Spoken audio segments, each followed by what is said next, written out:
And it's good. It gets back to, you know, this story of Witness 40.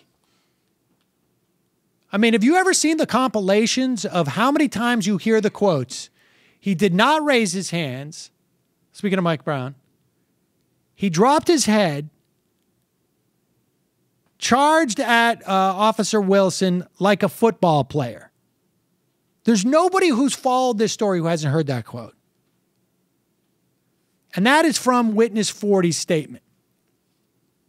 And apparently, and Chris Hayes did a great job on this, like pulled apart that whole Witness 40 stuff. And then you had the smoking gun did some investigation when the whole grand jury report came out.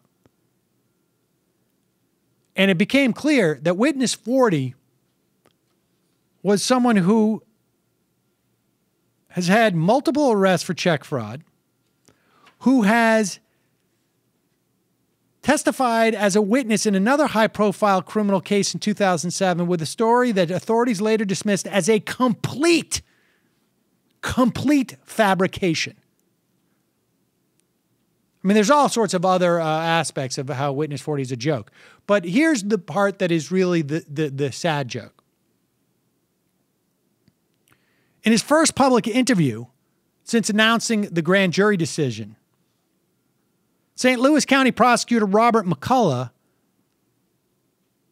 said that he knew there were specific witnesses who were lying. Early on, I decided that anyone who claimed to have witnessed anything would be presented to the grand jury.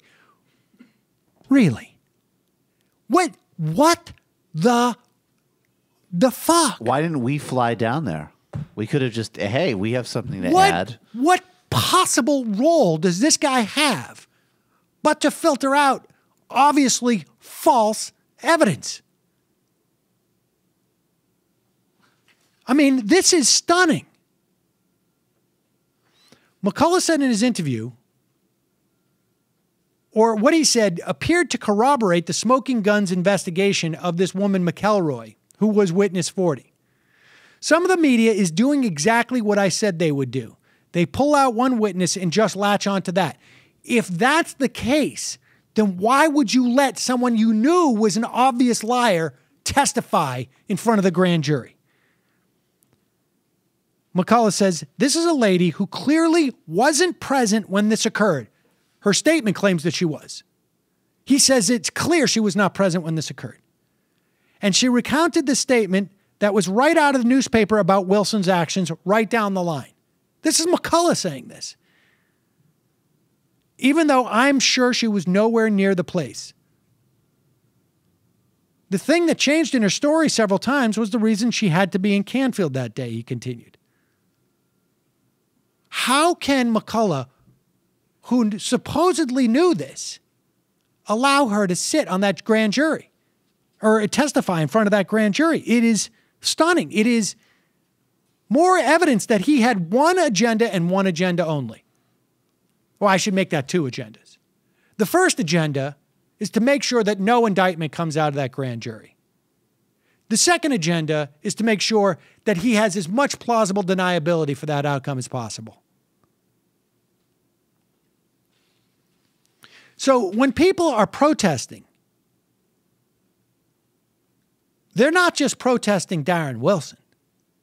And in fact, the Eric Garner protests, the big ones, did not happen until the grand jury failed to indict.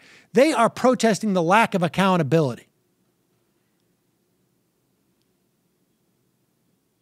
They are then protesting not just the fact that there can be a couple of bad cops, a couple of untrained cops, a couple of racist cops.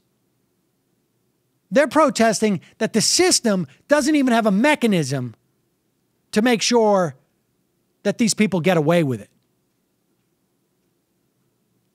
That the system is also rigged.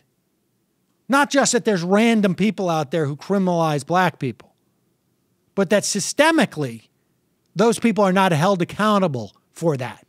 That the system is basically saying, we're okay with that.